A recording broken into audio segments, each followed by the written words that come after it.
महाभारत के युद्ध में एक ऐसा योद्धा था जिसे इतिहास आज भी याद करता है। उसका साहस अतुलनीय था, उसका दान अद्वितीय था, पर उसका भाग्य हमेशा उसके खिलाफ रहा। वह था कर्ण। आज हम जानेंगे, क्या कर्ण की उदारता ही उसकी सबसे बड़ी गलती थी? क्या दानवीर होना ही उसकी जिंदगी की सबसे बड़ी त्रासदी थी? चलिए शुरू करते हैं कर्ण की इस गाथा को, जहां उदारता और नियति आमने सामने खड़ी होती हैं।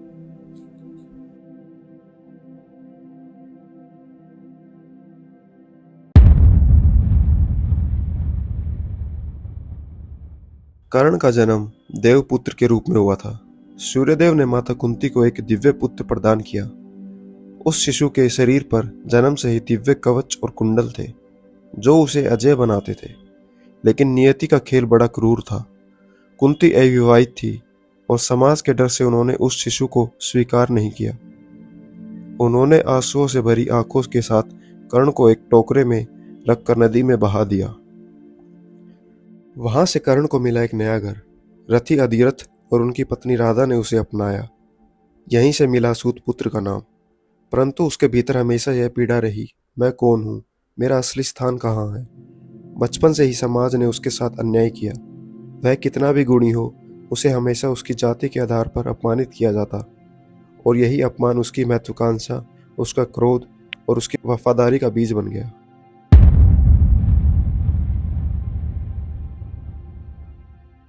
अपमान सहने के बावजूद कर्ण ने हार नहीं मानी। उसने संकल्प लिया कि वह सबसे महान धनुर्धर बनेगा। गुरु द्रोणाचार्य के पास पहुंचा, लेकिन वहां भी उसे सूतपुत्र कहकर शिक्षा से वंचित कर दिया गया। कर्ण निराश नहीं हुआ। वह परशुराम के पास पहुंचा और ब्राह्मण वेश धारण कर शिष्य बन गया। वर्षों तक तपस्या और साधना की, वह धनुर्विद्या का अद्भुत ज्ञाता बन गया। लेकिन फिर से भाग्य ने उसका साथ नहीं दिया। जब परशुराम ने उसकी सच्चाई पता चली, तो उन्होंने श्राप दिया, सबसे जरूरी समय पर तुम्हें अपने दिव्यास्त्र याद नहीं आएंगे। सोचिए, यह कैसा अन्याय था। जिसे समाज ने ठुकराया, उसी को उसके गुरु ने भी श्रापित कर दिया। यहीं से साबित हुआ, कर्ण का संघर्ष केवल अर्जुन से नहीं, बल्कि अपनी ही किस्मत से था।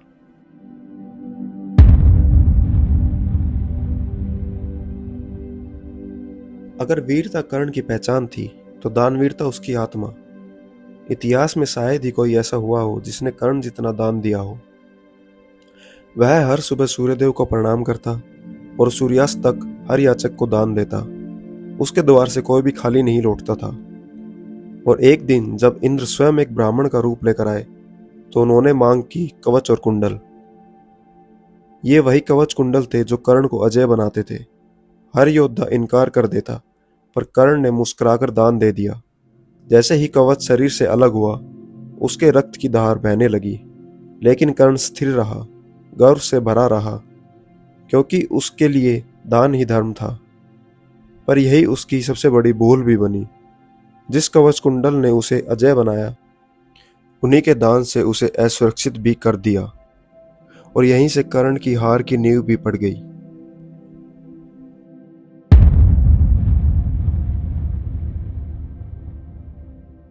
युद्ध से पहले श्री कृष्ण स्वयं कर्ण से मिलने आए। संध्या का समय था। नदी किनारे दोनों आमने सामने खड़े थे। कृष्ण ने कहा, कर्ण, तुम सूतपुत्र नहीं हो, तुम पांडवों के ज्येष्ठ पुत्र हो। कुंती तुम्हारी माँ है और अर्जुन तुम्हारा छोटा भाई। कर्ण हिल गया। जिस सत्य की तलाश उसने जीवन भर की, वह सामने था। उसकी आंखों में आंसू आ गए। उसने कांपते स्वर में पूछा, तो फिर मुझे क्यों छोड़ा गया? क्यों मैं जीवन भर अपमान सहता रहा? कृष्ण ने समझाया, यह तुम्हारा भाग्य था, पर अब तुम्हारे पास अवसर है। तुम पांडवों के साथ लौट आओ। राज्य तुम्हारा होगा और इतिहास तुम्हें धर्म रक्षक के रूप में याद करेगा। कर्ण मौन रहा। फिर उसने दृढ़ स्वर में कहा, कृष्ण, जब पूरी सभा ने मुझे सूतपुत्र कहकर अपमानित किया, तब दुर्योधन ने मेरा हाथ थामा। उसने मुझे मित्र कहा और अंक का राजा बनाया। मैं उस ऋण को कभी नहीं भुला सकता। भले ही पांडव मेरे भाई हैं, पर मेरा कर्तव्य दुर्योधन के साथ है। कृष्ण ने गहरी सांस ली। उन्होंने समझ लिया कि यह योद्धा नियति का नहीं, बल्कि वफादारी का कैदी है, और यही उसकी सबसे बड़ी त्रासदी बनी।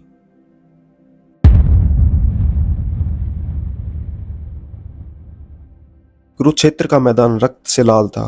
चारों ओर शंखनाद गूंज रहे थे और अंततः कर्ण और अर्जुन आमने सामने आए। युद्ध के दौरान अचानक कर्ण का रथ धरती में फंस गया।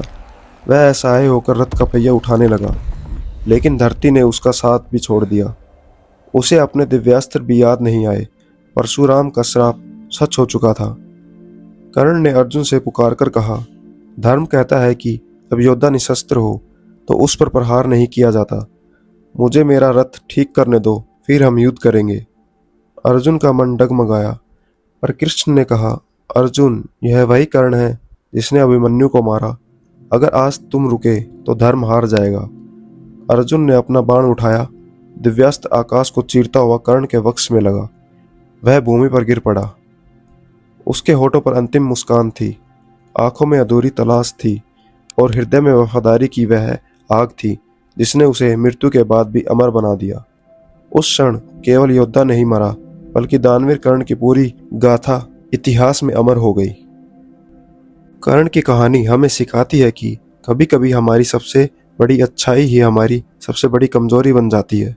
वह दानवीर था, साहसी था, वफादार था, लेकिन नियति और उसकी उदारता दोनों ने मिलकर उसकी हार तय कर दी।